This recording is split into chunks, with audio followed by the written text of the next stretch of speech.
na wala dapat ibang huliin ng China kundi ang sa kanilang mga sarili dahil sila mismo ang lumalabag sa soberenya at ang teritoryo ng Pilipinas.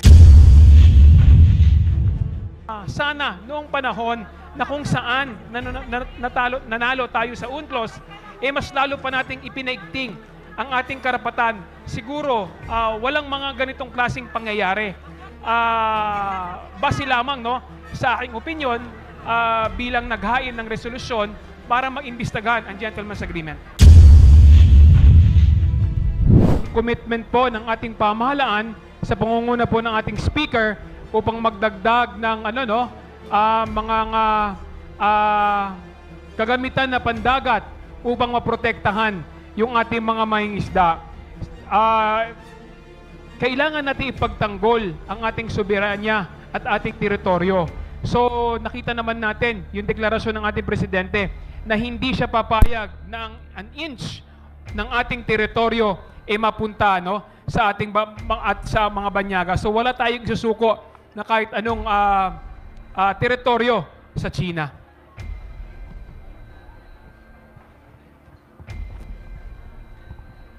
Ang dapat siguro nating malaman hanggang saan sila pwede manghuli. Kasi meron tayong batas Meron tayong national at saka international law. Meron tayong hangganan ng teritoryo. Ang problema yung kine-claim nila, anong pagbabasihan nung puhuli nila. Siguro dapat isang tingnan natin. Thank you, sirs. Marian Enriquez from Channel 5, you're recognized. Good afternoon po. For Kong Hun and Congressman Junicio, you mentioned earlier, sir, na tingin po ninyo may kalokohang ginagawa ang BFAR, and you mentioned this because, after learning po sa mga mangingisda na kung may natatanggap man silang ayuda, mali o hindi tama yung disenyo po na yung mga bangka. Tapos you also mentioned about budget season, na titingnan po ninyong mabuti yung kanilang budget. Can we also say na baka naman dapat dito na lang natin din ibuhos po yung mga confidential funds, na naging mainit yung usapin po noong nakaraang taon, inilipat na lang po natin for the West Philippine Sea sa ating mga Coast Guard. How about naman sa livelihood po nitong ating mga mangingisda? Sa pangunguna po ng ating Speaker Martin Romualdez, at sa pamahalaan po ng ating presidente na si Presidente Bongbong Marcos, may sapat po na pondo na naibibigay ang ating pamahalaan para sa BFAR. Ngayon, syempre sila humihingi ng pondo sa Kongreso, ibinibigay ng Kongreso kung ano yung nararapat na budget para sa kanila. Ngayon yung pag-i-implement, nasa kanila na po yun yung pag-i-implement. So nakakalungkot po na malaman ngayong araw na ito na yung mga ibinibigay nilang kagamitan tulad ng mga bangka, hindi angkop sa kung saan kung ano yung kailangan ng ating mga isda, lalong-lalo na sa pangingisda sa Scarborough. So nalaman din natin dito, kanina sinabi, na hindi angkop sa kanilang pangangailangan yung mga bangkang ipinamimigay. So siyempre, bilang may oversight function ang Kongreso, alam ni Senior Deputy Speaker Dong Gonzales at saka mga kasamahan ko na talagang kailangan kung ano yung mga pangangailangan ng ating mga isda, yun ang ibigay. Hindi po nagkukulang ang Kongreso sa pagbibigay ng pondo sa BFAR. Hindi po nagkukulang ang ating presidente sa pagpapaalala sa BFAR na gawin po yung kanilang trabaho at talagang bumaba sa ating mga mangingisda at alamin yung kanilang mga pangangailangan.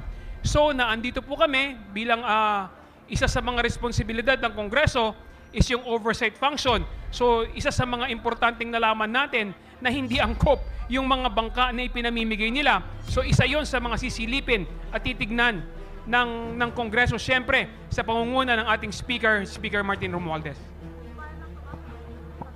Hi. Hello. Ma'am, good afternoon. Hindi, ma'am, sa amin yung gaya na sinabi ni Kong Jay, doon kasi sa amin sa Tondo, may tawag dyan Ang tawag dyan, may mabigay na lang.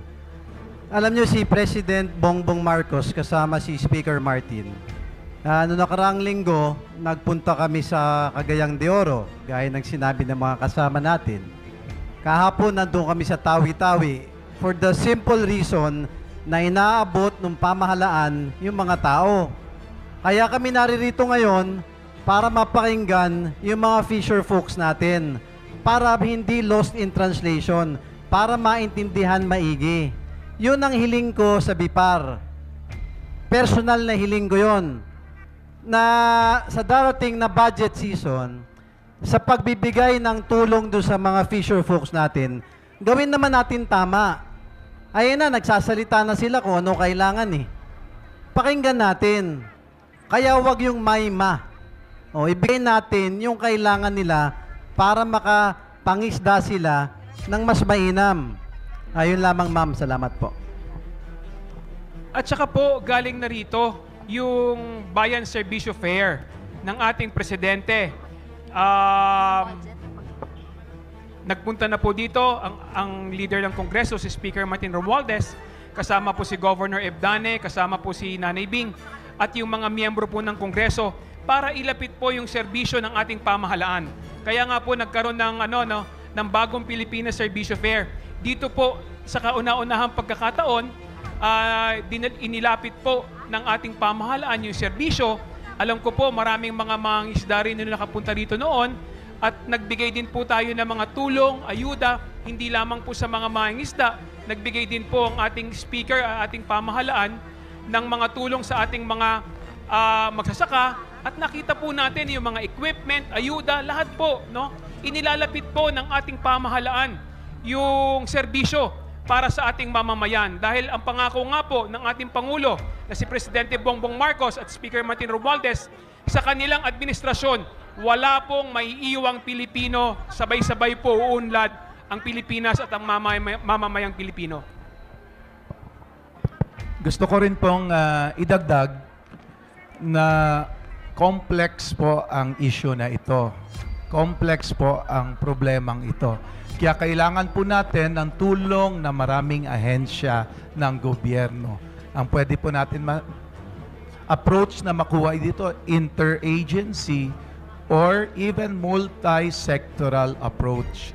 Dahil po alam natin, ang isang malaking problema, kailangan mo nang i-dissect in order to really find out kung ano ang possible mga solutions. At kanina po, lumabas sa public consultation ang maraming solusyon na minungkahi ng local government, ng Masinloc, ng provincial government, ng Zambales, lalong-lalo na po yung mga representante ng mga asosasyon ng mangingisda. Hopefully po, we will be able to overcome ito pong mga obstacles at ma-convert natin into stepping stones para po balik din, yan ang unang nasabi ni Speaker Martin Romualdez nung nagkaroon siya ng adjournment message, talagang inuna niya na kailangan talaga ng national security, kailangan ng economic activity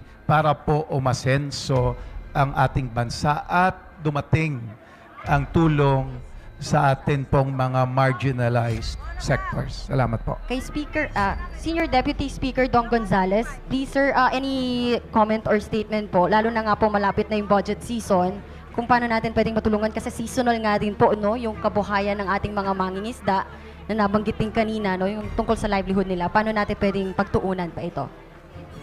Well, tulad ng nasabi ko kanina, malapit na naman yung budget season. Narinig natin yung ating mga fisher folks at mga ibang kahilingan na sinabi ni Kong J. Kong Hoon at ang aking mga kasama. So, rest assured that we will form a interagency para magkaroon ng kasagutan itong kahilingan, itong mga nararamdaman. Kanina, nakita niyo may umiiyak na fisher folk na at yan parang nakakadugo sa puso. Yan ang hanap buhay nila. So, more reasons. Ang sabi nga ng leader ng Kongreso, si Speaker Martin, na we will go here para makinig kami sa mga hinahin ng ating mga kababayan dito sa Zambales. Thank you, sirs. Thank you, sirs. We're now recognizing Bibi Ngulia from ABS-CBN2. Good afternoon po. Sa gitna po ng banta ng China, hello? Sa gitna po ng banta ng China na ito ng mga trespassers sa South China Sea, dapat po ba o hindi dapat tumuloy sa pangingisda yung ating mga mangingisda sa West Philippine Sea? At meron po bang panawagan, for example, from House leaders to increase, for example, yung mga Coast Guard personnel doon sa area para maprotektahan in case magkaroon po ng kuhan sa lugar? Thank you. You were asking kung pwede tayong tumawid, di ba? Pwede tayong tumawid. Kasi, 124 nautical miles from this shore, papunta doon sa Masinloc natin. And according sa ating exclusive economic zone, 200 tayo. Kasi ang sinasabi ng China, yung sa 9-meter dash line nila, lampas sila sa Masinloc. Contention nila yon eh. Kaso tayo, nagkaroon tayo ng decision sa arbitrary tribunal. So, we have to claim doon sa decision at magbase tayo doon. Ang problema, wala kasing implementation power yung decision. So, we, the Filipinos, have to implement yung decision ng arbitration tribunal. At kung paano natin siyang i-implement, palakasin natin ang loob ng ating mga fishermen. And that's the reason why kanina sinasabi natin, magsama-sama tayo because in numbers we have strength. And rest assured that the government is always here. At alam natin na syempre, kaya nga ginagamit ng China yung bomba lang ng tubig eh. Kasi ayaw din naman nila magkaroon ng armed confrontation. In accordance sa Code of Conduct that they are also signatory noong 1992, hindi pa pwede yung armed conflict. Status ko tayo doon. Demilitarization ang ginawa natin sa area. And that's the reason why they don't want to violate that code of conduct as well. Kaya, yung pagbobomba nila ng tubig, that's the reason why kanina sabi ko nga, sana malaki na rin yung mga barko natin para nakakabalik tayo. Tubig sa tubig. Bombahin din natin sila ng tubig. Pero I believe that the Chinese government and even those in the Coast Guard, they will never ship into using arm doon sa area. Suportado natin ang posisyon ng Philippine Coast Guard na walang epekto ang bagong regulasyon ng China sa ating karapatan maglayag at mangingisda sa katubigan natin.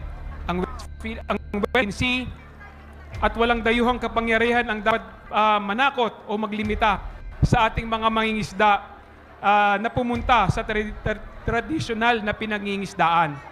Suportado natin ang call ng ating presidente na si Presidente Bongbong Marcos na huwag gumamit ng dahas, lalong-lalo na kung paano resolbahin ang problema sa West Philippine Sea. Kaya nga sinabi ng ating presidente na pag water cannon tayo ay hindi natin tutularan ang kanilang ginagamit na pag-water cannon. Kaya lang, katulad nga ng sinabi natin dati na dapat huliin ng China rin yung kanilang mga sarili. Dahil sa June 15, ang teritoryo ng Pilipinas, ang economic zone na ito, ay atin. So, ang lumalabag sa teritoryo na ito, ang China mismo.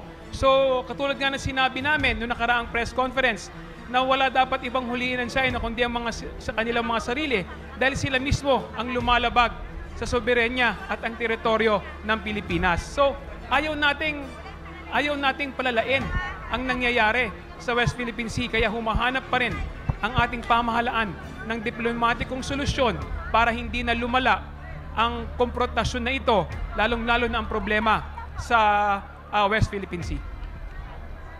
Thank you. Let us recognize Rogie Pangilinan from K5 News FM Philippines and Roel Tarayao from K5. Good afternoon. Deputy Speaker Gonzales and of course Kong Hun. May I ask the status of the investigation you are doing with regards to the gentleman's agreement? Sirs. Well, I will give the microphone to Chairman Buboy.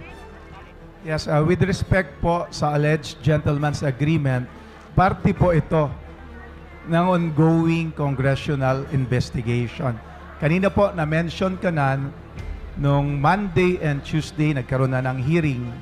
And ito po ay kasama rin parte itong public consultation dahil una po, nag-invite muna kami ng mga key officials on the security sector of the previous administration.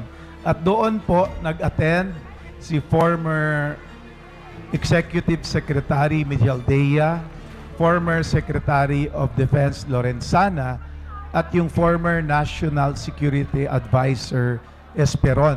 At doon na po, humingi kami ng kalinawan kung ano ba talaga ang nilalaman, kung meron man, at bakit lumabas itong usapan. Dahil po gusto natin iklaro sa taong bayan kung ano ba talaga may naniniwala na meron. Ano ang implication? May naniniwala na wala. Kailan natin magkaroon tayo ng conclusion or kailangan masirado na etong issue. And apparently, for the past 2 hearings, lumalabas po na tinanggi na ng mga former key officials ng previous administration, lalong-lalo na yung mga kasama sa security sector. Nagkaroon talaga ng investigation dahil may mga nabanggit na ibang posisyon yung iba pang mga cabinet members tulad ni former presidential spokesperson ni Roque. Kaya nga kinaklaro namin.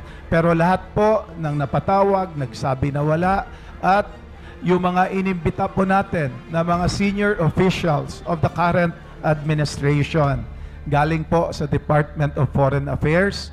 Ito po ang department or agency na mayroong primary responsibility na tumutulong sa ating pong executive o head of state kung gagawa ba ng isang oral agreement or treaty. Nagsabi sila, wala po. Ganon din ang Department of National Defense. Ganon din ang National Security Council members nagsabi, wala po itong katotohanan. Pero ang problema po, wala tayong inahawakan. Kung iba man ang naging version, at the very least po, na-mention na ni President Bongbong Marcos nung nakarang taon. Kung meron man, rescinded na po iyan. Dahil mayroon tayong bagong palisiya sa Marcos administration. Salamat po. Pero kami po, hindi pa namin sinirado at ito po ay mas makakatulong dahil hindi lang po usapan sa taas ang nabanggit lalong-lalo na Speaker Martin Romualdez, kailangan malaman natin ang sitwasyon ng atin pong mga mangingisda na naapektuhan o apektado sa mga nangyayari ngayon sa tinatawag na West Philippine Sea sa loob po ng exclusive economic zone. Salamat po. Okay po. Roel Tarayo from News Director po ng K5 News FM Philippines. Likewise, TV5 Stringer and DCRJ 8:10 a.m. and RGTV 29 News Reporter. Sir, with this, yung isa sa kasama namin sa K5 News FM ay nakasama dun sa last mission sa West Philippines itong nakaraang May lamang. Itong ilan Hello. Nakita po nila as observation na very volatile po yung situation doon po mismo sa papuntang Panatag Shoal o itong West Philippine Sea. With this, sa mga nangyayari pong karahasan na ginagawa po ng China sa bansa natin, meron po ba tayong mga dapat sisiin sa nakaraang administrasyon?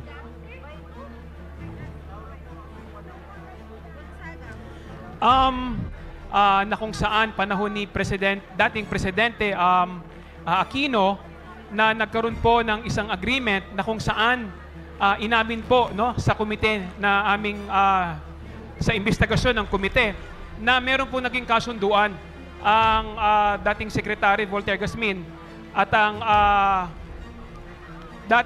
ang ambassador ng China na kung saan lilimitahan po yung pagde-deliver sa BRP Sierra Madre na kung saan supply lamang ng pagkain at tubig dito sa BRP Sierra Madre. At ngayon nga po, nung nanalo po tayo sa UNCLOS, no, noong 2016, at wala pong nagbago, no, doon sa nasabing instructions, no, nakasunduan. Isa po sa mga tinitignan natin sa committee na to, siyempre kung bakit walang nagbago, sapagkat anong panahon nga po niyon na nanalo na tayo sa UNCLOS, dapat mas, no, iginiit pa natin yung ating karapatan, lalong-lalo na sa West Philippine Sea. At kaya nga po ito nangyari, kaya ang ating Pangulong BBM, he was very horrified, ano, sa nangyari. Kaya talagang sinusuportahan natin, no, ang statement ng ating Pangulo na talagang sana noong panahon na kung saan nanalo tayo sa UNCLOS, mas lalo pa nating ipinaigting ang ating karapatan. Siguro walang mga ganitong klaseng pangyayari. Base lamang, no, sa aking opinion, bilang naghain ng resolusyon para maimbestigahan ang Gentleman's Agreement. Gusto ko rin pong idagdag bilang acting chairman ng Committee on Defense na in as much as gusto sana naming ipaabot ang lahat po na napag-usapan, ay limitado po kami dahil yung ibang mga issues and concerns ay tinakal po through an executive session. So humihingi lang po kami ng paumanhin, hindi po natin mapag-usapan dahil po may pinag-uusapan na sa national security, as well as marami pang hindi pwede po maipalabas. But rest assured po na ang inyong kongreso po, lalong-lalo na itong membro ng dalawang committee, talagang ginagawa namin ng paraan para po magkaroon ng may dadagdag lang po, no, doon sa katanungan. Tama po yung sinabi Chairman Tupas. Unfortunately, nagkaroon ng, di naman sa unfortunately, pero nagkaroon ng executive session kaya hindi po namin mailabas lahat ng pinag-usapan. Pero yung sa katanungan po, kung meron dapat sisihin regarding po sa Gentleman's Agreement, hindi pa po kami ready to determine the finality. But ito, and after all, ang inquiry in aid of legislation, ang punto po nito ay para magsagawa ng batas na based on that information. Ang nakikita ko po, perhaps we have to consider, siguro Mr. Chair, yung responsibilities and liabilities of former officials who would make statements that would cause issues with current national policy. Kasi po, ang nakikita po namin sa akin opinion, sa aking privilege, dalawa po ang source ng agreement na pinagsasabi. Statement po ng Embassy ng China and statement po ng former spokesperson. And they seem to support each other. Pero ngayon po, ang nakikita po natin sa ating investigation ay wala naman daw pong Gentleman's Agreement. So ano po ang sinasabi ng dating spokesperson? Yun po siguro ang dapat nating investigate further. Yun na po.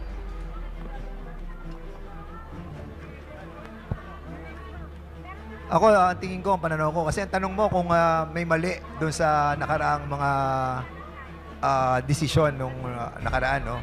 Ako tingin ko, dapat yung status quo hindi pinairal eh. Kasi that crippled our rights, especially doon sa areang yon na nanalo tayo. Especially sa pagdi-deliver ng mga supplies, di ba? And even yung pag-aayos natin ng BRP, no? Hindi natin magawa. And that's the reason why nagsasuffer tayo sa consequences ng problem natin ngayon, because we let them do their thing while us, we remain in the status quo. And that's a problem. Siguro, during that time, nag-implement tayo ng policy na status quo, we followed. But the other side did not. That's a problem.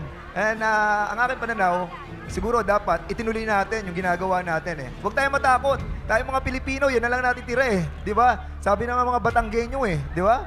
Mawala na lahat. Huwag lang yung tapang. Di ba? Saka yung pagiging ano ba yun? Tapang at yabang. Kaya tayo mga Pilipino, yan na lang naman ang pwede natin gawin sa ngayon eh. Dahil kung tatapat tayo military sa kanila, wala talaga tayong magagawa. Pero kung pati sa pananaw natin sa kanila, napakikita natin na tayo mahina, lalo tayo mabubuli. Pakita natin na matapang tayo at mayabang tayo dahil yun na lamang ang natitira sa atin. Thank you, sir. Mas gusto nila na ibalik yung fishing rights doon sa Baho de Masinloc. So ano pong inyo pong naging reaction po sa impact ni... Hello? Hello? Hello? Impassion plea. Sorry. Hello? Sound check. Sound check. Hello? Kasi po, okay, ano po yung reaction po doon sa impassion plea ni Sir Nolly, isa nating fisherman dito sa consultation, na parang ayaw po nila ng ayuda, gusto nila tulong, gusto nila tulungan sila na makabalik doon sa pangingisda doon sa Baho de Masinloc. And to Kong Tupas and Kong Hun, hindi lang po China ang ano dito, ang Vietnam. Ano din po ang inyong reaction na Vietnam? Ganito, no? Unang siguro tatanungin natin, mayroon ba tayong mga fishermen na nakakapasok sa Baho de Masinloc? Di ba, kaya pupunta ron para magbigay ng ayuda sa loob. Wala naman sa loob. So, ang nabigyan ng ayuda, yung namamalakaya sa labas. Kaya nga, nung kausap ko yung nag-organize niyan, sabi ko, paano? Hindi naman daw sila nakarating kasi yun namang mga fishermen is about 20 miles na malayo sa Baho de Masinloc. Kaya nga, ang inaano natin ito ay ang dapat nating tingnan yung long-term effect sa mga fishermen natin na namamalakaya doon. At yun nga yung ginagawa natin ng paraan, yung long-term program natin.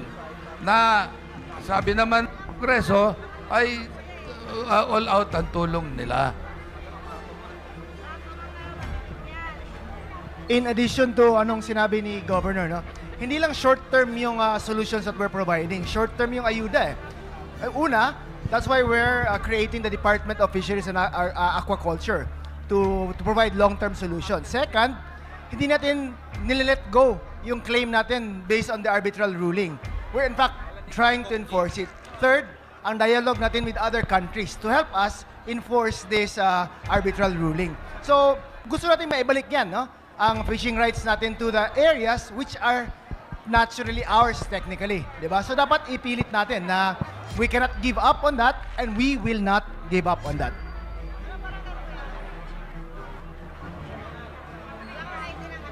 Kaisa kami ni Kuya Nolly, no? Ang Kongreso po sa pangunguna ni Speaker Martin Romualdez at ni Presidente Bongbong Marcos ay kaisa po ni Kuya Nolly na ang kagustuhan din po ay magkaroon po ng malayang makapag-isda ang ating mga isda sa West Philippine Sea at hindi po tayo papayag, no, na isuko ang soberanya at teritoryo ng ating bansa. Kaya ulitin ko po, kaisa po kami ng Philippine Coast Guard na nagsasabi na wala pong epekto ang pahayag ng China na ipinagbabawal po ang pangingisda sa June 15 at talagang poprotektahan po natin ang karapatan ng ating mga mangingisda na makapaglayag at makapaghanap buhay sa ating teritoryo sa Ayungin Shoal. Thank you, sir. Last question from Krisha Subing-Subing of Philippine Daily Inquirer. Hello, sir. Hello? Balikan ko lang po uli kanina yung tanong ni Vivian about do sa June 15 deadline po ng China tungkol sa regulation about detention. I appreciate the sentiment na sovereignty rights natin na pero hello? Hello? Hello?